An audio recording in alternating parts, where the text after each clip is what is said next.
1.5 ലക്ഷം കോടിയോളം രൂപ ഈ വഖഫിന്റെ പേരിൽ കിടപ്പുണ്ട്. 1.5 ലക്ഷം കോടി. 1.5 ലക്ഷം രൂപ അല്ല, 1.5 ലക്ഷം കോടി രൂപ ഈ വഖഫ് സ്വത്തായിട്ട് കിടപ്പുണ്ട്. നമ്മുടെ പള്ളിക്ക് കിട്ടേണ്ടത് അത്. ഏറ്റവും കൂടുതൽ ഇന്ത്യ രാജ്യത്ത് സ്വത്തുള്ളത് 3 കൂട്ടർക്കാണ്. ഒന്ന് റെയിൽവേക്ക്, ഭൂസ്വത്ത്, റെയിൽവേക്ക് ഏറ്റവും കൂടുതൽ സ്വത്ത്. 2 ഈ നാവികസേന, കരസേന, നാവികസേന, ഇവർക്കാണ് ഏറ്റവും കൂടുതൽ സ്വത്ത്. 3 വഖഫ് സ്വത്ത്. നമ്മുടെ പള്ളിക്ക് മദ്രസ പണിയാനും ഓഡിറ്റോറിയം പണിയാനും വഖഫ് സ്വത്തിൽ നിന്ന് നമുക്ക് പണം കിട്ടണം. ഓരോ ജമാഅത്തിലെ പ്രസിഡന്റുമാരും അതിൻ്റെ അവകാശികളെ പോയി നേരിട്ട് കണ്ടാൽ ഉസ്താദന്മാർക്ക് പെൻഷൻ അടക്കമുള്ളത് നമുക്ക് അവിടുന്ന് കിട്ടും. പിന്നെ എന്തിനാ ഈ പൈസ? ഈ പൈസ മുഴുവനും ഇനി അവരുടെ ആ ഒരു സ്വത്തിലേക്ക് ആവാഹിച്ച് മാറ്റിയെടുക്കാൻ പോവാണ്. അതിനെതിരെയാണ് ഇവിടെ യുദ്ധം നടന്നുകൊണ്ടിരിക്കുന്നത്. 27-28 കോടി മുസ്ലിമുകളുടെ ഇന്ത്യ രാജ്യത്ത് എത്ര പേര് വോട്ട് ചെയ്തു, എത്ര പേര് ഒപ്പിട്ടു, എത്ര പേര് സ്കാൻ ചെയ്തു? അപ്പോൾ നമ്മളൊന്ന് ആലോചിച്ച് നോക്കി. നമ്മൾക്ക് ഇതൊന്നും അല്ല നമ്മുടെ ലക്ഷ്യം. NRC പാസ്സാക്കാൻ പോയപ്പോൾ മുസ്ലിം സമുദായം എല്ലാവരും ഇറങ്ങി, മൊത്തം ഇറങ്ങി, ഒറ്റക്കെട്ട്. അവിടെ A ഗ്രൂപ്പില്ല, B ഗ്രൂപ്പില്ല, C ഇല്ല, P ഇല്ല, ഒന്നുമില്ല. എന്തെന്നറിയോ? വീടെല്ലാവരെയും പോവും, അവൻ്റെ സൂപ്പർ മാർക്കറ്റ് പോവും, അവൻ്റെ ഷോപ്പിംഗ് കോംപ്ലക്സ് പോവും, അവൻ്റെ കട പോവും. ആർക്കൊരു പ്രശ്നമാണ്. അവൻ്റെ വീടും സ്വത്തും എല്ലാം പോകുന്ന വേടി വന്നപ്പോൾ എല്ലാവരും ഒറ്റക്കെട്ടായി. പക്ഷെ ഈ നിയമം വന്നപ്പോഴോ തലാഖിന്റെ പ്രശ്നം വന്നു. പ്രശ്നമില്ല, തലാഖ് വല്ലിയാലും ചൊല്ലിയില്ലെന്ത്, കല്ലിയല്ലേ, പോ, എൻ്റെ പണി നോക്കി പോ. വഖഫ് കിട്ടിയാലെന്ത്, കിട്ടിയില്ലെന്ത്, എൻ്റെ പണി നോക്കി പോ. മറ്റേത് നിങ്ങളെ ഇവിടെ നാട് കടത്താൻ പോവാന്ന് പറഞ്ഞപ്പോൾ എല്ലാവരും ഒറ്റക്കെട്ടായി. അത് പറ്റൂല, എൻ്റെ കുടുംബം, എൻ്റെ സ്വത്ത്, എൻ്റെ മുതലല്ല ഇവിടെ കിടക്കേണ്ട, നാട് കടത്താൻ പറ്റൂല. എന്തായിരുന്നു? അതുപോലെ ഒരു സമരം നമ്മൾ കേരളത്തിൽ നടത്തിയിട്ടുണ്ടോ? അറഫയിൽ നിന്ന് ആളുകൾ ഒഴുകുന്നത് പോലെയായിരുന്നു എറണാകുളത്തൊക്കെ ഇതിൻ്റെ സമരത്തിൽ ആളുകളുടെ ഒഴുക്ക്. ഇപ്പം എന്നാ വഖഫ് സ്വത്തിന് വേണ്ടി ആരിറങ്ങി? ഈ വഖഫ് സംരക്ഷണ റാലിക്ക് വേണ്ടി ആരിറങ്ങി? നമുക്കിതിന്റെ ഗൗരവം അറിയാത്തത് കൊണ്ടാണ് ഈ 1.5 ലക്ഷം കോടി നമ്മുടെ ഹക്കുകാരും അഹ്ലുകാരും കഴിക്കേണ്ടതുമാണ് നമ്മളിൽ നിന്ന് കൈവിടാൻ പോകുന്നത്, വിട്ടുപോകാൻ പോകുന്നത്. ശരീഅത്തിന്റെ ഓരോരോ നിയമങ്ങൾ മാറ്റി കൊണ്ടുപോയി. നമ്മളിത് വല്ല അറിഞ്ഞോ? അവസാനം ഓഹരി വെക്കലും നമുക്ക് കിട്ടേണ്ട ഓഹരികളും അതെല്ലാം മാറ്റപ്പെടും. അവസാനം മയ്യത്ത് സംസ്കരിക്കാൻ പാടില്ല, കത്തിക്കണമെന്ന നിയമം വരുമ്പോഴും നമ്മൾ മിണ്ടാതിരിക്കും. ആർക്കും ഒന്നും അതിനെക്കുറിച്ച് അറിയില്ല.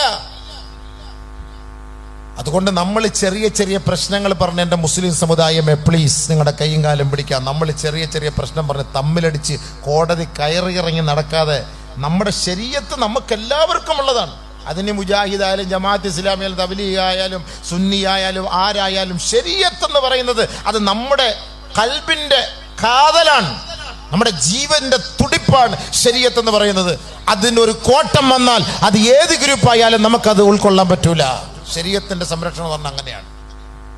അതാണ് നമ്മൾ അധികാരത്തിന് വേണ്ടിയിട്ടോ അല്ലെങ്കിൽ നമ്മൾ ഒരു സംഘടനയ്ക്ക് വേണ്ടിയിട്ടോ നമ്മൾ തമ്മിലടിക്കും. പക്ഷെ നമ്മുടെ ശരീഅത്തിനെ തകർക്കാൻ ഒരു വിഭാഗം പുറകിൽ നിന്ന് പണിയെടുത്തുകൊണ്ടിരിക്കുകയാണ്. അവസാനം നമുക്ക് തൊപ്പി വെക്കാനോ ദാടി വെക്കാനോ ബാങ്ക് വിളിക്കാനോ ജുമുഅക്ക് ഒരുമിച്ച് കൂടാനോ പറ്റാത്ത ഒരു സാഹചര്യം വരും. അന്നേരം ഈ പരസ്പരം കടിച്ചു കീറിയ നമ്മുടെ സമുദായം അന്ന് ആക്ഷേപിക്കും അവർ, നമുക്ക് ഇതിനു വേണ്ടി ഇറങ്ങണ്ടായിരുന്നു, നമുക്ക് സമുദായത്തിന് വേണ്ടി ഇറങ്ങാമായിരുന്നു എന്നവർ ചിന്തിക്കും. നമ്മൾ ഇറങ്ങേണ്ടത് സമുദായത്തിന്റെ നന്മയ്ക്ക് വേണ്ടിയിട്ടാണ്. നമ്മുടെ പോക്കറ്റ് നിറയ്ക്കാനോ എനിക്കൊരു കസേരയ്ക്ക് വേണ്ടിയിട്ട് നമ്മൾ ഇറങ്ങരുത്, സമുദായത്തിന്റെ നന്മയ്ക്ക് വേണ്ടി ഇറങ്ങത്തിറങ്ങ്. അതാണ് എനിക്ക് പറയാനുള്ളത്. ഏത് പള്ളിയിൽ പോയാലും അടിയും വഴക്കും പ്രശ്നങ്ങളാണ്. ഞാൻ ജോലി ചെയ്യുന്ന പള്ളിയിൽ അടിയും വഴക്കും. ഞാൻ പച്ചയ്ക്ക് വിളിച്ച് പറഞ്ഞിട്ടുണ്ട്, എനിക്ക് പേടിയൊന്നുമില്ല. എല്ലാവരും വിചാരിച്ച് ഇന്നത്തോടുകൂടി ഉസ്താദിന്റെ ജോലി പോയെന്ന്. എനിക്ക് അവിടെ ജോലി പോകാൻ കല്ലിയ നമുക്കെന്ത് ജോലി പോകാൻ? എല്ലാ സ്ഥലങ്ങളിലും എല്ലാ മഹല്ലാത്തുകളിലും ഈ അടിയും വഴക്കും പ്രശ്നങ്ങളും കേസും വഴക്കാട്ട് അടക്കാണ്. എന്തിനാത്? എടാ, മുസ്ലിം സമുദായത്തെ മൊത്തം ഉന്മൂലനം ചെയ്യാൻ പണി അവിടെ നടത്തിക്കൊണ്ടിരിക്കുന്നു. ഫിക്ർ കർനാദാ മുസീബത്ത് ആനെ വാലി ഹേ തെരി ബർബാദിയോങ്കി മശൂറേ ഹേ ആസ്മാനോ മേ. അല്ലാമ ഇക്ബാൽ പറഞ്ഞിട്ടാ പോയത്, ഫിക്ർ കർനാദാ മുസീബത്ത് ആനെ വാലി ഹേ. ഏ നാഥാ, ബുദ്ധിയില്ലാത്ത കഴുതേ, നമ്മളെ നോക്കിയിട്ട് വിളിക്കുക അല്ലാമ ഇക്ബാൽ. ഏ മുസ്ലിമേ, ബുദ്ധിയില്ലാത്തവനെ, ഫിക്ർ കർ, നീ ഒന്ന് ചിന്തിക്ക്. മുസീബത്ത് ആനെ വാലി ഹേ, നിന്റെ നശീകരണത്തിനുള്ള മുസീബത്ത് ഇതാ കടന്നു വരാൻ പോവുകയാണ്. തെരി ബർബാദിയോങ്കി മശൂറേ ഹേ ആസ്മാനോ മേ. പരിപൂർണമായി നിന്നെ തുടച്ചു നീക്കാനുള്ള മഷൂറ ആലോചനകൾ കേന്ദ്രത്തിൽ നടന്നുകൊണ്ടിരിക്കുകയാണ്. നീ ഇന്നും ഒരു അധികാര കസേരയ്ക്ക് വേണ്ടി, പള്ളിക്ക് വേണ്ടി, പള്ളി കമ്മിറ്റിയിൽ കയറാൻ വേണ്ടിയിട്ട്, അല്ലെങ്കിൽ ഒരു ചെറിയ ചെറിയ പ്രശ്നത്തിന് വേണ്ടി നീ നാട്ടിലെ തമ്മിലടിച്ചുകൊണ്ട് കിടക്കുകയാണ്. മുഴുവനും നിന്റെ മഹല്ലടക്കമുള്ളവരെ ഈ നാട്ടിൽ നിന്ന് എങ്ങനെ ഉന്മൂലനം ചെയ്യണമെന്ന് ഇതാ മഷൂറ ആകാശലോകത്ത് നടക്കുകയാണ്. ഫിക്കർ കർനാദാ, ബുദ്ധിയില്ലാത്ത മുസ്ലിമേ, നീ ഒന്ന് ചിന്തിക്കടോ, ചിന്തിക്കടോ. അല്ലാമ ഇക്ബാൽ എത്ര ഗൗരവത്തോടെ അത് പഠിപ്പിച്ചിട്ട് പോയെന്നറിയോ? ഹബീബെ, ഒരു നിയമം വന്നാൽ അത് എല്ലാവർക്കും ബാധിക്കും.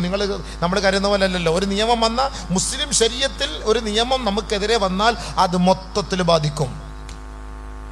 ഇപ്പൊ 22 വയസ്സിൽ കല്യാണം പെണ്ണിനെ കട്ടിയാൽ 22 വയസ്സേ പറ്റുള്ളൂ. പിന്നെ നമുക്കെതിരെ ഒന്നും സുപ്രീം കോടതിയിൽ അവിടെ ഇവിടെ ഒന്നും പോകാൻ ഒന്നും പറ്റൂല.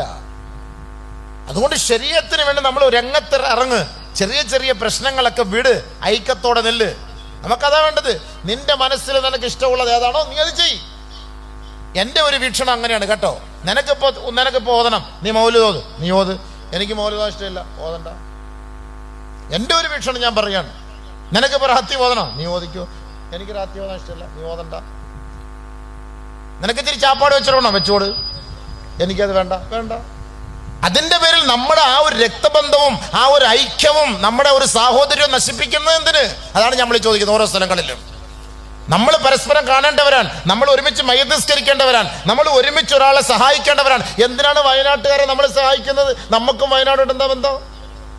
ഫലസ്തീൻകാരെ നമ്മൾ സഹായിച്ചു, നമ്മളും ഫലസ്തീൻകാരോട് എന്താ ബന്ധം? ഫലസ്തീനിൽ നമ്മൾ ദുആ ചെയ്യും, അല്ലാഹുവേ ഫലസ്തീനെ മക്കളെ രക്ഷിക്കുക. എന്താ നമ്മുടെ കൊച്ചപ്പാടം മക്കളെ